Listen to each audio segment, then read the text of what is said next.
Welcome back to Presidents in Politics. I am Professor McGee, joined by my co-host, former Congressman Ross. And today we're going to talk about Thomas Jefferson, the third president of the United States, and what an interesting man. It's going to be a challenge just to fit this in one podcast. I don't think we can, but we'll do our best. He's a man of many contradictions. Yes. Oh, in many ways. So many ways. He's a paradox. Was it that Reagan talked about with Russia? That it's an enigma wrapped in a riddle? Yes. And in many ways, that's Jefferson. And when you look at his history, and even, it's interesting because as a founding father, he came from wealth. His father was a planter, a surveyor, and but he had one ambition for knowledge that he just could not, resist. And he was a self-trained lawyer, essentially, archaeologist. Yes. So many things. Inventor, he invented the swivel chair, which is just super random. Wow. But, yeah, I mean, who would have known? But like you said, and you and I have talked this about a lot, but one of the things I love about the Founding Fathers is they were broadly read and they were deeply read. Yes. And you and I have talked this about a lot, but we don't see this in modern academics, right? We become so narrow and so focused. You pick one area, and you know that one area, that's all you know. And I think that's a disservice to people who want to read more broadly, and especially for our leaders. I agree. And as someone who you and I teach political science, one thing I hate to see is students who spend 4 years undergrad going to get a law degree or whatever, and that's all they study, and they don't ever touch the broader subject area. How are they represented to a people? How are they going to lead in a multifaceted world? Which made him rather interesting. I mean, he could play the violin. Yes. He was an architect. Or a fiddle from where we're from. Yeah, yes. He was even a wine connoisseur. He did everything a person could do, and he did it with gusto. Yes. Just a rather interesting man that came about at the right time. Yeah. Full of flaws, full of faults. Yes. Like all of us. Yes, but that's okay because I think he's still, despite the fact that he was a slave owner, despite the fact that he built this Monticello that was, just an incredible home that was almost like a city, that he was so foundational to our independence. Yes. And he never lost his passion for our political process. And I find him to be, in one sense I cheer him, in the other sense I almost boo him because of the contradictions in his life. Well, one thing that you said, I always tell my students this: there are great men and there are good men, and the question is how do we become both? Yeah. Right? I mean, think about like this idea of greatness being powerful, being influential. I mean, we could even say that someone like Mussolini was a great man, but he was not a good man. Right. So the key to life is, can you be a great man or a great person and a good person? And with Jefferson, that's the dichotomy at times, right? He is a great person. Nobody's going to discount that. Right. But what about his ethics and his morals and his goodness at times? That's where we find... Well, he put it at risk because, here's a guy who wrote, what was it, the Summary of the Rights of the British America? Yes. And he basically said that Britain has no control over the American colonies. This was in 1774. I mean, here's a guy who says, we need to be independent. We need to be left alone. He drafts the Declaration of Independence, and while he has slaves, he understands that slavery is not healthy for America. Read the Declaration, which granted was edited in order to placate the North. I realize that. But in his own literature, you see this constant ideal of the equality of man. Yes. And I think he struggles with this in his own mind, to be honest. And I think that's the flaw of humanity that shines through in his life, is that he knew better. But he also rationalized his success and his wealth by saying, they need me, I need to be doing this, and while I can turn a blind eye to slavery, I'll make sure that they're treated well, and it'll all justify itself in the end. Well, we know how it turns out, and unfortunately, it was a civil war several years later. But he put together an incredible foundation upon which this country still stands. Agreed. But he also did some things that are just, the first political parties. His controversial election to the presidency. Yes. You and I have said it a lot. Washington hated politics, right? I mean, I love Washington. He's this just down-to-earth, blue-collar, just kind of Okeechobee rancher kind of guy, right? And then Adams comes along, and he's this short little, cherub-looking guy, brilliant mind, but still loves to hunt, backcountry, doesn't trust politics. Right. I'm paraphrasing here, but I think he said that 1 ignorant man is a fool, 2 ignorant men are a law firm, and 3 ignorant men is Congress, right? And this was Adams' idea. And then we go from this to Jefferson, and Jefferson knew how to play the political game. He started that political game when George Washington appointed him as Secretary of State and Alexander Hamilton as Secretary of the Treasury, and the two hated each other. Oh, despite vehemently. Absolutely. Here you had Hamilton, who wanted a strong central government. Yes. Here you had Jefferson, who believed more in states' rights, and they were undermining each other to the extent where even Washington had to write a letter to each of them Yes. to essentially tell them to back off. Yeah, it's almost like you have Washington as like the dad, and they're like striving for each other. It's like these two siblings that are fighting to want Washington's approval, and at the end of the day, Washington's like, both of you need to just calm down. Yep. Because you're demolishing our system at the very start of this. And it eventually leads to the election, in 1800, where this is high. It's a tie between Thomas Jefferson and Aaron Burr. Mm-hmm. And what does it go to the House of Representatives for 36 votes or something of that nature? I mean, we thought that, the election of Speaker this last time took a long time. Imagine 36 votes in the House of Representatives to elect a president. In fact, a very new nation that had only been in existence for 12 years is now being stressed constitutionally as to how we elect our leader. Yeah, this is only the second real election that's really taking place, right? Because no one's running against Washington. True. It's the second real election, and we're already going, is it going to work? Yeah. Right? Like, here's this great experiment, something new. Everywhere else in the world this time has kings and republics and oligarchies, and for the first time we're seeing a democratic republic. Yes. And we're just a couple decades in, and we're going, maybe this isn't going to work. Yeah. And what happened? The political influences start, the name calling, It became a terrible, and poor John Adams, he didn't even make the ballot for the runoff. No. Which then led to the 12th Amendment, so that the second vote getter didn't become vice president. But can you imagine that in today's time? I always go through this with my students. Like, can we imagine if, just take modern political structure, if you had Joe Biden as the president and you had Trump as the vice president, what the White House would look like. Again, not bringing partisan politics into this, but just that idea. And I've had some students as we walk through this and go, well, wouldn't that help the White House feel more representative by different areas of the country? Your opinion from someone who's been there, actually seen it in the blue-collar world, what would that look like if we still carried this over in today's time? We say that gridlock is good because it's deliberative government. It takes time. But this would probably be a wrench in the spokes if we had the runner-up become vice president. It'd be undermining because you'd always want to be the number one person. And you have to have that trust in your administration. Fortunately, that was a flaw that was identified in this election of 1800 and then led to the 12th Amendment, which now they run as a ticket, president and vice president. But so that was a good thing that came out of it. And then Jefferson becomes president, and by golly, he really doubles the size of America. Yeah, the Louisiana Purchase, right? Amazing. What is it, 3 cents an acre? Yeah, I think so. Napoleon gets squeezed. Now, what's really interesting here is when he originally goes for the delegation to buy this, the original terms he's buying from Napoleon. Napoleon squeezed for money, right? Napoleon owns this. He's going to war with England again. Napoleon goes to war with everyone, right? So he's trying to figure out what he's going to do. And Jefferson originally thinks he's only going to buy New Orleans and West Florida, just the panhandle. And then as they're sitting down talking, he starts offering more and more and more. And before long, he's literally offering half of North America for 3 cents an acre. Twice the size of what was existing. Yes. Amazing. And Jefferson, of course, does this, and then he sends Lewis and Clark. Yeah. If you go to Monticello, there's still the artifacts that Lewis and Clark bring back, a lot of Native American artifacts and others in his home. And just what an amazing expansion that takes place at such a cheap time, such an opportune time. And Jefferson actually didn't have the congressional approval to buy as much land as what was there. But he's afraid that Napoleon will basically pull back on this, so he agrees and has to go back to Congress later and get it ratified, which he does. So it's interesting to see Jefferson's leadership style as well. He sees an opportunity and he seizes it. Yes. And you think, what would have happened if he didn't get all of the Louisiana Purchase? I think ultimately in today's world we would still have all that as the United States of America. Agree. But how we would have acquired it may have been a little bit more bloody. Bloody, yeah. Even though it was bloody anyway, because France's claim was only as good as they could hold on to it. Exactly. From the indigenous people that were there. Yeah, you have to remember this whole time you have, of course, the Plains Indians who were some of the most powerful at that time period, and who cares what people 2,000, 3,000 miles across the sea say who owns this on a piece of paper. That's still their land, and that's where, of course, the Indian Wars come in, people like Custer and all that, which will come later, but very interesting thing. One thing I want to pull out that I thought as far as like the leadership style of Jefferson, I often think about this. You're not ready to lead until you know how to follow. And one thing I think about with Jefferson is that he signs the Declaration of Independence age 34, and he doesn't become president until he's 57. And for decades, he's the number 2, number 3 guy. I mean, where do we count Secretary of State? Maybe number 3, number 4 guy. Yeah. And he's constantly that like powerful guy, but he's always in the shadow of someone else.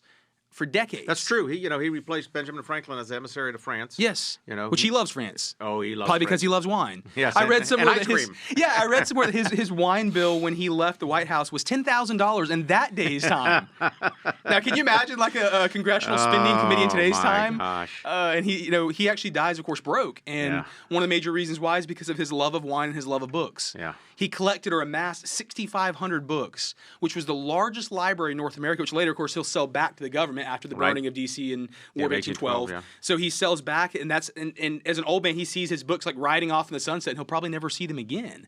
And I realize they're rebuilding a lot of Jefferson's collection in the Library of Congress. Yes. Yes, they are. They actually, you can tour the Jefferson collection there. Yes. And it is fascinating. Yes. It's amazing. He sold that for what, just under $24,000? Yes, because he was $28,000 in debt, so he almost got out of debt for a brief time in his life.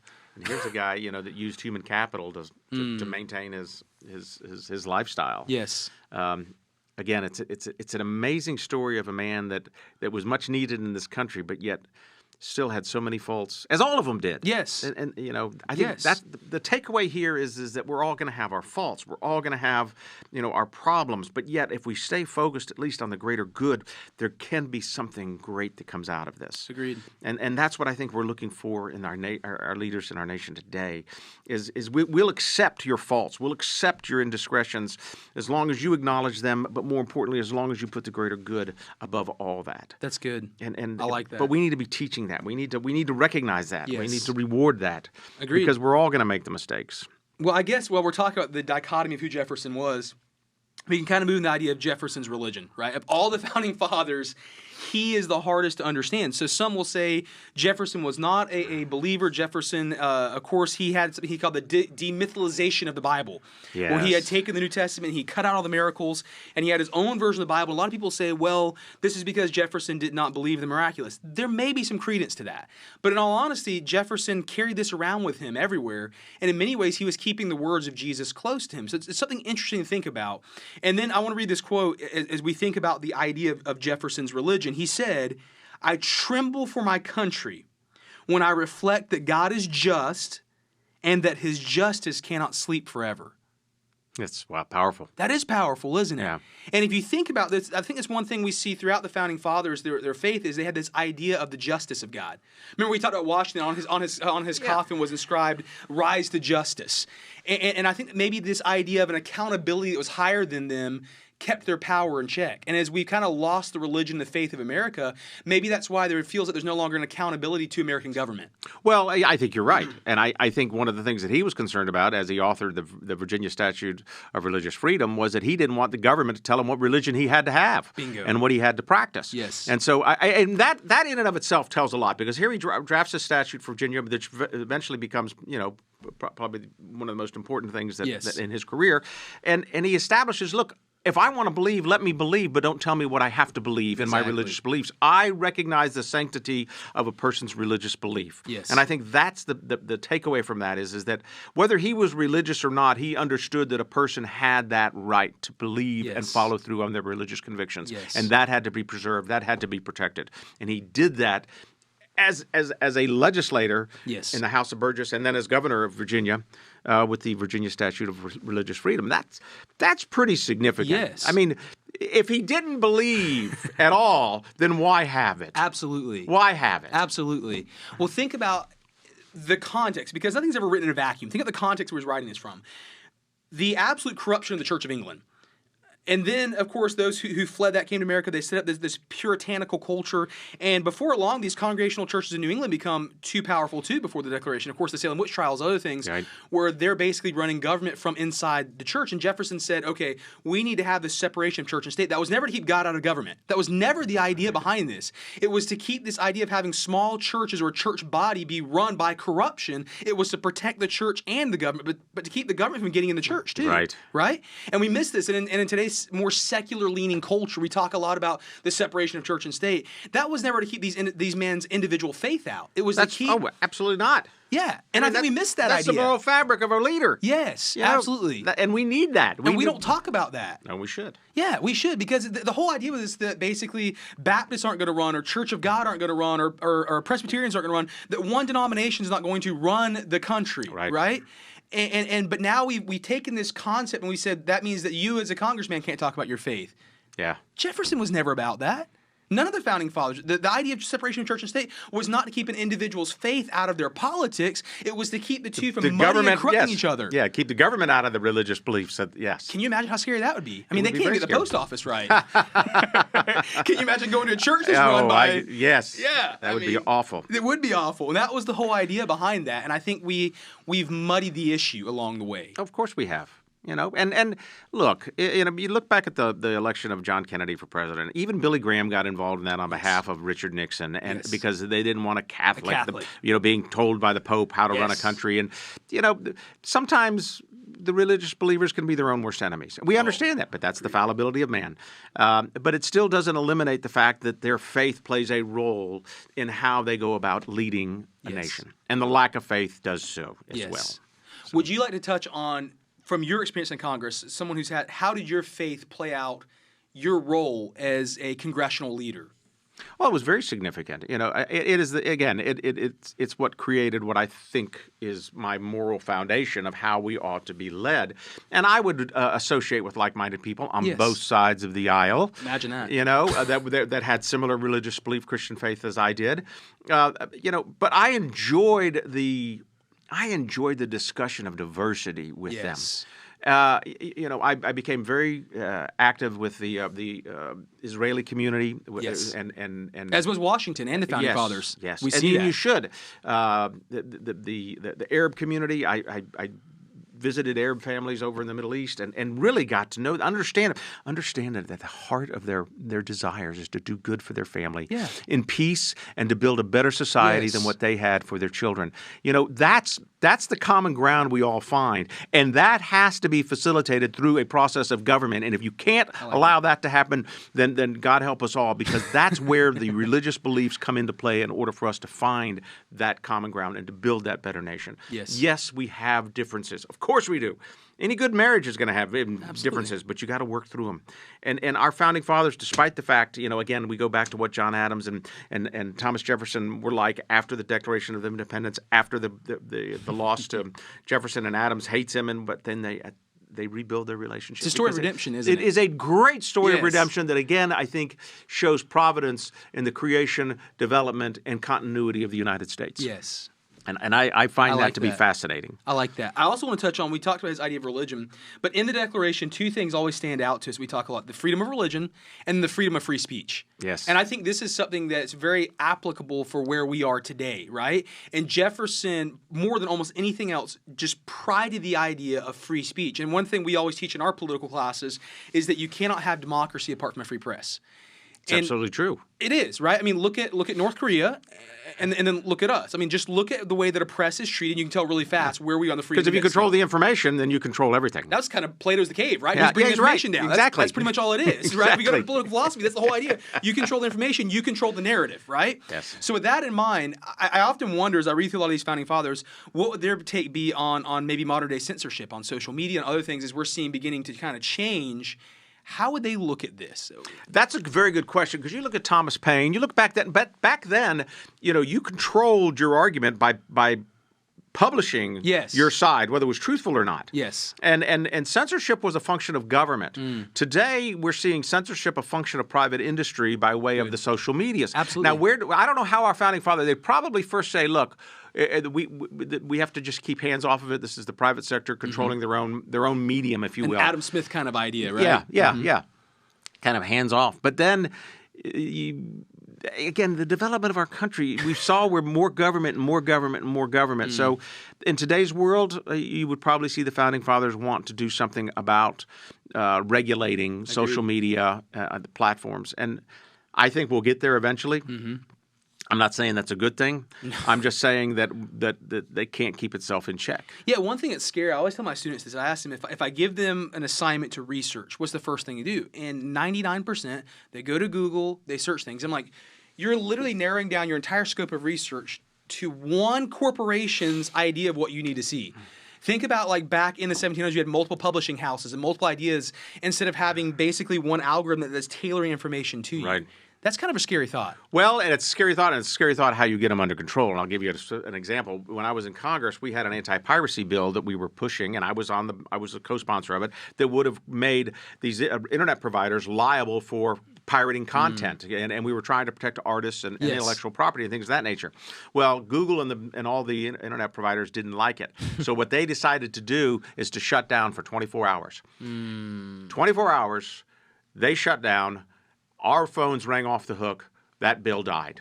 Wow. Because nobody was going to want to support anything that was going to upset the user's use of the internet. And Google showed just how, and all these other ones showed how powerful they were by saying, you know what, we'll just take it away for a day and see what happens. And show how addicted people are, right? Yeah, exactly. Sitting there shaking without their social media. And now you've got this social media, you've got this private sector that basically says, government, you're not going to censor us. So good luck. Yeah. And where this ends up, again, I don't know. But I just would be curious to see how Thomas Jefferson would address that. Yeah, I agree. I often wonder some of these modern issues that we face. Again, the idea of alliances in Washington, we talked about that. The idea of censorship and free press in Jefferson. How would their ideals work in today's time? And this is one of the reasons why you and I have said this over and over again. History is inseparable to politics. And we are doing such a disservice in America that we don't teach history. We don't teach civics. We don't actually walk through these things. And I always tell my students, if you get elected, if you become a congressman, if you become a senator, who cares? What are you going to do now? You're right. If you have not studied a base, if you don't know political philosophy, if you don't know history, if you don't have something to draw from, a moral compass from your faith, if you don't have these things, are you just simply going to feel the wind? Well, there's that famous movie years and years ago, The Candidate, with Robert Redford, who takes on this incumbent U.S. senator, and Robert Redford wins as this dark horse. And at the end of the movie, he looks up at his campaign manager and says, "Now what do we do?" You know, and it's like, wow, do you just campaign and hope you can govern? If you learn the fundamental, if you understand history, if you appreciate the process, understand that the process that Thomas Jefferson was utilizing back then is the same process we have today. It's the same Constitution. Yes, we have more laws. Yes, we have more constitutional amendments, but yet is the same framework that has been utilized in order to distill our diversity into resolution. Yes. And that has been the beauty of our system. And these guys knew it. Yes. In fact, Jefferson's final letter that he writes, I want to read a section of this because it goes exactly with what you're saying. He said this, "May it be to the world what I believe it will be, to some part sooner, to others later, but finally to all, the signal of arousing men to burst the chains under which monkish ignorance and superstition had persuaded them to bind themselves." That's part one. And then part two. "And to assume the blessings and security of self-government." Basically what Jefferson is saying is, may what we're doing now be a model for generations to come. Amen. Amen. But we got to teach it. Yeah. We got to show the world what this next generation, what was done back then. We can resolve these issues. Racism has been around for a long time. My gosh. I mean, we got to talk about this. You look at Jefferson, 600 slaves during his lifetime. He fathered children through a slave. I mean, this is all American history. Is it bad? Yes, it's bad, but it's history. Let's not change it. Let's learn from it. Yes. And let's make sure we don't do it again. Again, we've said throughout this podcast, it's descriptive, not prescriptive, right? Well put. We're not saying go and do that, right? No, we're not. We're definitely not saying that. What we're saying is this is what happened. Let's learn from it. Yep. I always tell my class, especially when we come to things like the Holocaust or things like that, this turns your stomach, and it should turn your stomach. And the whole thing is we don't stop teaching it. We keep teaching it. Let your stomach turn, so that when you are leaders, you'll make sure this stuff doesn't happen again. Yeah, because it can. And it can quickly, within a couple of generations. Yes. Haven't we seen that around the world in other areas where a whole regime can take place, and within a generation or two, you're in more captivity, more bondage, more chains than you ever were before? Haven't we seen it in the Middle East and other areas of that nature? Within a generation or two, liberty can be lost. Amen. I mean, look at what's happening in eastern Ukraine. You know, this is still amazing, and we won't have to go into this for any length of time. But when you've got a major superpower in Russia invading another country in this day and age, it's just, I mean, we're not sure how to handle this. No. And it's like, wow, years ago, this would have been different. It would have probably led to a world war, and I hope that doesn't happen here. But there are ways to deal with this that we have dealt with in the past that have failed, that we can learn from in order to make sure that we can resolve this issue other than just keep sending them money. Yes.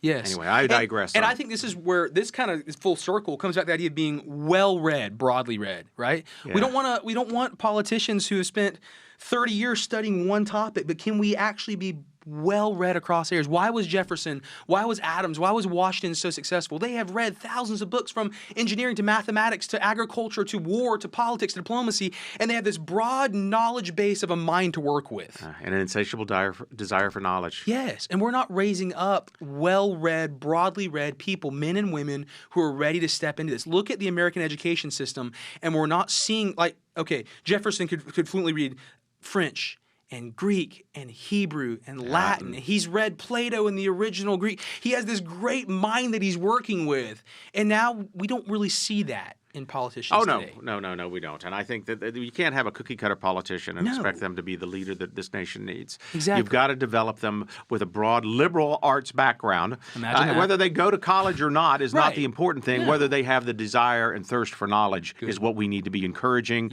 promoting, and satisfying for them. And you can do it in today's world on the internet. You can do it through libraries. You can do it through media in different forms. But we need to be encouraging that. Well, let's hold up Washington and Jefferson. Washington, no formal education. Right. Had over 1,200 books in his library he had read through personally. Brilliant mind. Let's hold up Jefferson. Went to the College of William and Mary. This brilliant, both of them well-read, both of them educated men, but they went about it in different ways. Right. We can still do that. We can still set up tracks for students to go different. Some may want to go to trade schools and other things of that nature, but that doesn't mean that you're not to read deeply and read broadly so you can actually impact your culture around you. Amen. I agree with that. I agree with it wholly. One of the things, this is kind of like American folklore. This is not proven, so I don't teach this stuff in class. But one thing I find interesting is that Jefferson had this friendly face about him, which Washington was never really accused of having, like ever, right? But he had this really friendly face. And one of the American folklores is that he was out riding with his group one day. And you got to remember, back then there's no TV, there's no photograph, so a lot of people didn't even know what the president of the United States looked like, which is kind of weird to think of. People in the backwoods wouldn't even know what the president looks like. Stories told that he's riding through the backwoods with some of his men. There's an overflown river. I don't know if you've heard this or not, in the backwoods of South Maryland. And he's riding through, and there's this guy who can't cross the river. He's waiting to see if somebody's going to come on horseback. And he looks at the entourage as they ride up. It's Jefferson, it's some of his men. And he walks up to Jefferson, not knowing he's the president. He said, hey, can I jump on and ride across the river with you? And Jefferson said, yeah, that'll be fine. He helped him on the back. They rode across. They got to the other side. And the men around Jefferson said, did you know that was the president of the United States? No, I had no idea that's who it was. Well, why did you ask him and not us? And they said, you had no written on your face. Jefferson had a yes face. I love that. Isn't that cool? Like, that's that powerful. idea? It is. He's the leader of the free world, but he was still ready and willing to help out one of the just ordinary, common people of the day. When was the last time you had politicians like that? Well, you don't see it that often, and if you do, you don't hear about it, which is unfortunate. Because you can't sensationalize that in the media. You can't make money off of that. Right? The business plan that you have to spread the news in today's world. But Thomas Jefferson. What I think is amazing is that he wrote his own epitaph. Yeah, I like this. And he never put anything there about being a president of the United States. In fact, if I can get this up here real quickly. The beauty of technology, right? Yes. It doesn't work. And he said, here was buried Thomas Jefferson, author of the Declaration of Independence, of the Statute of Virginia for Religious Freedom, and father of the University of Virginia. This guy could have put anything on there. That's cool. But he those things meant the most to him. Faith and knowledge. Faith and knowledge. Yeah. The rest of it is just ancillary. That's good. And I mean, they say that Stephen Covey, the author of the Seven Habits for Highly Effective People. Yes. And he says, one of the things is that you start with the end in mind, and he even suggests that that sometimes you should just go draft your own obituary. That's cool. And just to see, how do you want to be remembered? And that's essentially what Thomas Jefferson did here. He wrote his own epitaph. And this is how he wanted to be remembered. Not about all that other stuff. Not the Declaration of Independence. I mean, he did say the Declaration, but his... But the freedom of religion in that specifically. Yes. And the rights. I mean, when you read the Declaration of Independence, it is an indictment of the King of England. He basically calls King George out and says, you're the worst thing that's ever happened to humanity, and we're not going to take it anymore. And he's pinning it and signs it at the end. I mean... Most powerful navy in the world. Yeah, and then he goes and rejoins the House of Burgess and becomes governor. He becomes governor of Virginia. It's just amazing. Well, I really like that you read that, by the way. I've read that before, and I love that you read that because what I'm hearing, one of the things I'm hearing is Jefferson was not a career politician, and politics were not who he was, it's what he did. Absolutely, which is well put. I think that's very important and a lesson that all politicians should have. We don't see that anymore, right? It's the idea of, I am the president, I am a congressman, I am a senator. No, hopefully you're a man of faith, a man of knowledge, a man of principle first, and then this is what you did. And remember, he was elected his second term with 70% of the electoral vote.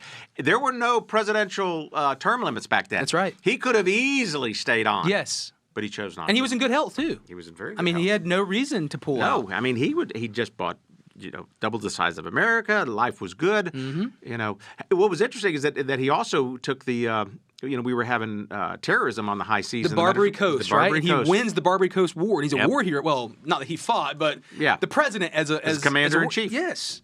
Exercises that, takes Marines over there. Some of the first times that Marine action's used. Yeah, overseas, and establishes the U.S. as a naval authority. Yeah. Worldwide, which is amazing. Yes. Because this guy was not a warrior. No. He was a Renaissance man in his own right. Yes. And he wasn't a great speaker, but he could write. His pen was so powerful. Masterful writer. But yeah, I've read different things about his speaking. It was said that his voice was kind of timid, and he kind of, basically said past the back row, you couldn't even really hear him. Yeah. But then, like you said, you read his writings, and oh my Lord, he's masterful. And I think that's maybe, I see this with professors. I think either we're really good lecturers or really good writers, and it's kind of rare to have the combination of both. That is true. Right? And I think we see this as founding fathers. Someone like Teddy Roosevelt, who's a masterful speaker. Yes. Of course, he was actually a pretty prolific author, too. Yes. But he's writing on like hunting and ranching. It's not like he's writing, deep philosophy either. Yeah, So The Man in the Arena. That's a great The Man in the Arena is one of my. We're getting excited about getting to the life of Teddy Roosevelt, right? Kind of jumping ahead, but one of my favorites. So this has been the life of Thomas Jefferson. Let me just close with that super famous preamble of the Declaration that he pens. We hold these truths to be self-evident, that all men are created equal, that they are endowed by their Creator with certain unalienable rights, that among these are life, liberty, and the pursuit of happiness. That to secure these rights, governments are instituted among men, deriving their just powers from the consent of the governed. That whenever any form of government becomes destructive of these ends, it is the right of the people to alter or to abolish, and the institute of new government laying its foundation on such principles. Notice that Jefferson over and over again says there must be founding principles that everything we do is laid upon.